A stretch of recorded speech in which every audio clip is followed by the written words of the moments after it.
noticias.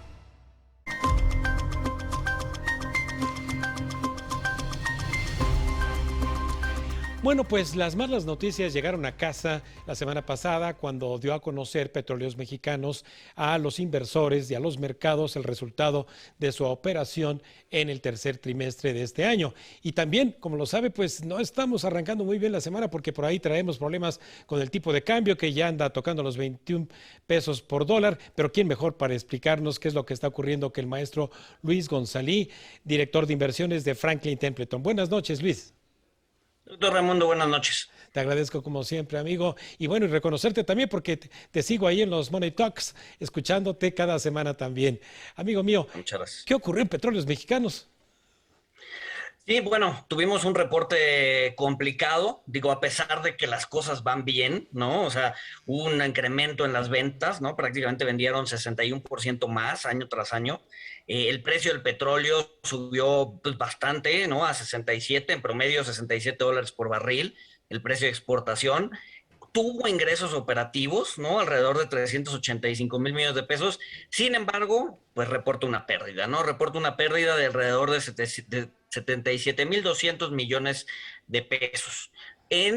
Bueno, en esencia se debe a mayor pago de impuestos, derechos y movimientos cambiarios. Ojo, si bien le cambiaron el DUC o este derecho de utilidad compartida, que es la forma en la que Pemex paga impuestos, lo bajaron del 58 al 54, por el precio del petróleo subiendo, pues Pemex pues tuvo que pagar más impuestos, digamos, ¿no? Entonces, mayor carga impositiva en términos absolutos y movimientos cambiarios fue lo que hizo que Pemex, a pesar de tener un buen resultado operativo, tuviera al final del día pues ingresos o utilidades, bueno, utilidades, pérdidas por cerca de 77 mil millones de pesos, ¿no? La pérdida cambiaria fue alrededor de 47 mil millones de pesos, los impuestos fueron alrededor de 75 mil millones de pesos, y pues bueno, ¿no? Te genera cierta disonancia cognitiva, ¿no? Saber que las cosas van mejor, ¿no? En términos de ventas, en términos de producción, en términos de precio del petróleo, sin embargo,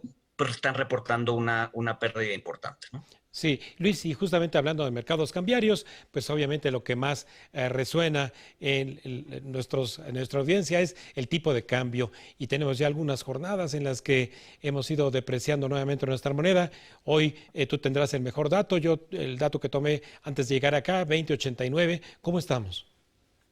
Sí, ahorita mientras hablamos estamos como en 20.76. Recuerden que, o sea, aunque sea feriado aquí en México, pues el tipo de cambio o el peso sigue cotizándose en mercados globales, entonces podemos tener cotizaciones continuas, ¿no? Ahí hay nada más un periodo del viernes en la tarde al domingo en la tarde, en donde definitivamente el tipo de cambio no se mueve. Fuera de eso, pues el tipo de cambio está todo el tiempo moviéndose. ¿Por qué lo hemos visto depreciándose? Lo más probable es por lo que va a pasar mañana en la Fed, ¿no? Mañana recuerden que hay decisión de política monetaria en la Fed, a la 1 de la tarde. El mercado está esperando que la Fed empiece ya con el tema del tapering o el retiro de estímulos monetarios.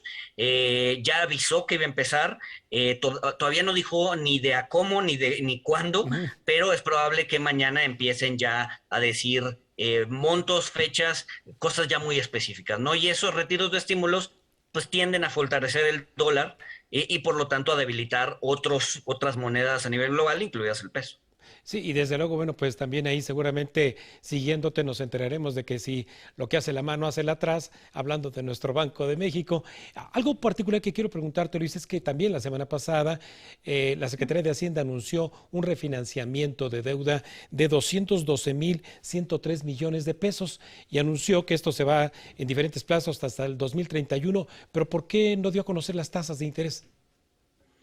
Más que refinanciamientos, se refería más bien a una permuta, ¿no? Lo que hacen es simplemente cambian papeles o cambian la estructura de deuda por otro tipo de deuda. Por ejemplo, deuda que está por vencer pronto, ¿no? Que vence este año. Entonces lo que le dicen al inversionista, ¿sabes qué? Te cambio esta deuda o estos bonos que vencen en los próximos 2 o 3 años, te los cambio por un bono de 10 años, ¿no? Y si la estructura de tasas es atractiva, que es lo que sucede hoy, la curva está bastante empinada, es decir, o sea, te están pagando más tasa por tomar más plazo. No necesariamente es así siempre. Hoy sí es así.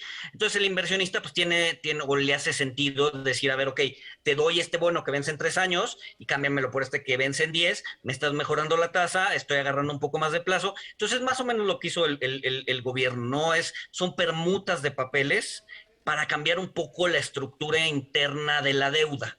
Entonces, bueno, en realidad no fue un refinanciamiento como tal, sino más bien una permuta, es cambiar plazos y cambiar tipos de instrumentos para mejorar un poco el perfil de endeudamiento del país, ¿no? Sí, Luis, y como siempre agradecidos con tu extraordinaria capacidad de síntesis, los reportes en bolsa y no se ha movido el índice, ¿quiere decir esto que no nos va a ir ni tan bien? Sí, a ver, yo creo que México tiene puesta la mesa para seguir la tendencia alcista que hemos visto en el año. Recuerden que en el año llevamos cerca de 18, 19% de alza en la bolsa mexicana, y esto se debe a que mucho de las empresas que están en la bolsa mexicana pues, son empresas cíclicas o empresas que tienen digamos que una correlación importante con el ciclo económico.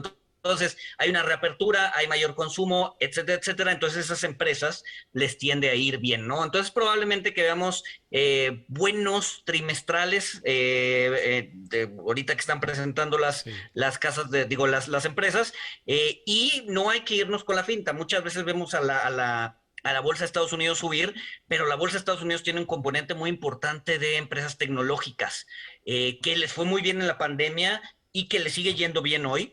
Y que México no tiene, ¿no? Entonces, muchas veces vemos que el impulso en la bolsa de Estados Unidos se debe más que nada a el impulso en las tecnológicas, cosa que México no tiene, ¿no? Entonces, independientemente de eso, pues nosotros creemos que sigue habiendo oportunidad para las empresas mexicanas con esta reapertura económica y con estos crecimientos que si bien se ha desacelerado, Sí. pues siguen siendo crecimientos atractivos, ¿no? Sí. Luis, bueno, pues finalmente invítanos, por favor, a escucharte en tu podcast.